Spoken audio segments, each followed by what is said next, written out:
amatendo ga Allah subhanahu wa ta'ala oyo yatutandikawo oluvannyuma lw'okubanga tetwaliwo. Yatutonda Allah subhanahu wa ta'ala ng'alina ekigendererwa era ekigendererwa ekyo ng'akimanyi bulungi era n'atutumira ababaka ne bajja ne batutegeeza ekigendererwa ekyo. Ekigendererwa n'ekyo kya kumusinza ow'ekitiibwa Allah subhanahu wa ta'ala ate mu ngeri y'emu n'akitwangwiza olw'okubanga yatutonda alina kyatwagaza nga ne kyatwagaza akimanyi teyatulekaawo ttayo kutulekera ddimu lya kukyeyiiza wabula yajja n'atubuulira butya bwakyagala nga ayisa mu bitabo bye n'ababaka be yatuma n'obubaka obw'enjawulo ne bannabbi be. Okusinza Allah subhanahu wa ta'ala okusinga okubeera okukulu era nga kwe kusookera ddala kwe kumwawula yekka n'asinzibwa yekka n'atagattibwako kintu kirala, era ekyo kye tuyita tawhidi ng'era kye kyakulembera obubaka bw'ababaka bonna. Owekitiibwa Allah subhanahu wa ta'ala yakituwanga ffenna kitukwatako kyenkanyi ng'abantu. Gwe tolaba bwe yagamba mu suratu Ali Imran aya ya 64, qul ya ahla alkitabi, bagambe amakulu gwe Nabi Muhammad sallallahu alayhi wa sallama nti abange mmwe bannanyini kitabo, amakulu abayudaaya n'abakristaayo, ta'alaw mujje ila kalimatin sawa'in bainana wa bainakum, mujje eri ekigambo eky'obwenkanya ekitukwatako ekyenkanyi wakati waffe nammwe, alla na'buda illa Allah, ng'ekigambo ekyo kwe kuba nti tetuteekeddwa kusinza okuggyako Allah subhanahu wa ta'ala yekka, wala nushirika bihi shay'an, era tetumugattako kintu kyonna, wala yattakhidha ba'duna ba'dan arbaban min dunillah, era abamu kuffe baleme kufuula balala abasinzibwa amakulu nga bayita mu kubagondera olugondera lwe bandibadde bagonderamu Allah subhanahu wa ta'ala. N'agamba Allah subhanahu wa ta'ala, fa in tawallaw, bwe babeera bakyesambye ne bagaana, faqulu, mubagambe, ishhadu, nti mujulire, bi anna muslimun, nti ffe tuli basiraamu abagulumiza obwomu bwa Allah subhanahu wa ta'ala, abajeemulukira ekiragiro kya Allah jalla jalaaluhu ekyo.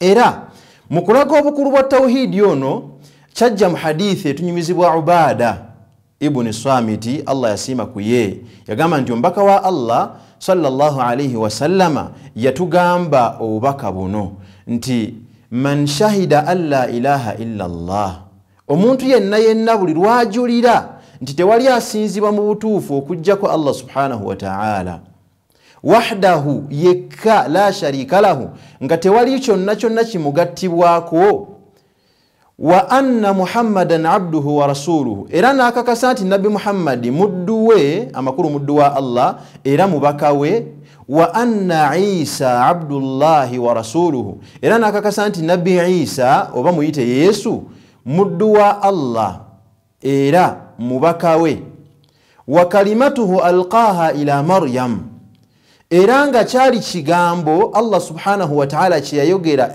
kyeyassa eri Maryam naga nti kibeere ne kiba, era nga gwali mukka nga emyeyo emirala Allah subhanahu wa ta'ala giyassa nabeera nti atonda Nabbi Isa alayhi salatu wassalam, wal jannata haqqu, era nakakasa nti ejjana y'amazima, wan naara haqqu, nakakasa nti n'omuliro nagwo gw'amazima. Yagamba nti adkhalahu Allahu aljanna, owekitiibwa Allah subhanahu wa ta'ala omuntu oyo amuyingiza ejjana, ala ma kaana min al'amali, ku mirimu gyonna gy'alibeera azze nagyo. Bw'alibeera azze n'emirimu nga mingi, kyekisinga okubeera ekirungi wakuyingira ejjana. Bw'alibeera azze n'emirimu nga mitono, naye era ddaaki ne bw'aliba si gy'asookedde mu jjana, naye era ajja kumala ayingire ejjana. Ab'ebitiibwa, ebigambo ebyo biraga enkizo ya tawhidi. Tawhidi Allah subhanahu wa ta'ala kye kintu kyasinga okwagala era kyagenda okutunuulira aberenga aweerako abaddu be ejjana. Tusaba Allah atuteeke mu bantu bagenda okubeera nti awejjana. Era kyetwandibadde tusinga okufaako, omuntu bw'abeera ne tawhiidi abeera ali seefu. So nga ate omuntu waba talina tawhiidi, omuntu oyo ebirala ne bw'aba nga abikola, omuntu oyo tasobola kubeera nga abeera seefu. Mu ngeri y'emu, omuntu yenna bw'aba talina tawhiidi, tukakatibwako okubeera nti tumukoowoola abeere nga abeera ne tawhiidi.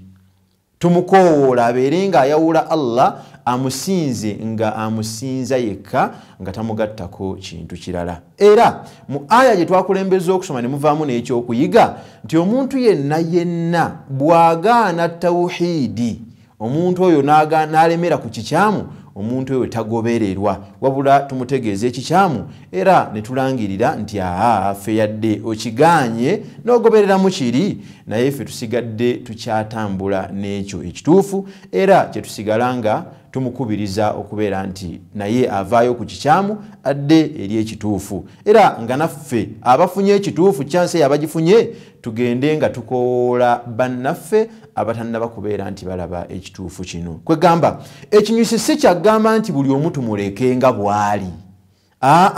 Ng'era bw'olaba ekibi ekirala nga kiri ku munno, n'olaba nga omuntu mubbi n'ofaayo nnyo, n'olaba nga omuntu alina ekizibu, alina obulwadde, n'ofaayo nnyo okumujjanjaba obulwadde bumuveeko. Bw'olaba omuntu atalina tawhiidi, faayo nnyo okulaba nti omukoowoola abeere nga afuna tawhiidi. Asobola okubeera mukaddewo, maama wo, bataatawo, asobola okubeera mugandawo, asobola okubeera omuntu gw'oyagala, mukwano gwo, oba omulala alinga oyo. N'olwekyo tusaba Oweekitiibwa Allah subhanahu wa ta'ala atunywereze tawhiidi era atuwe n'ebyo byawa abantu abamwawula. Mu ngeri y'emu tusaba Oweekitiibwa Allah subhanahu wa ta'ala ne bannaffe abatannafuna tawhiidi nabo abeere nga amubawa. Assalamu alaikum.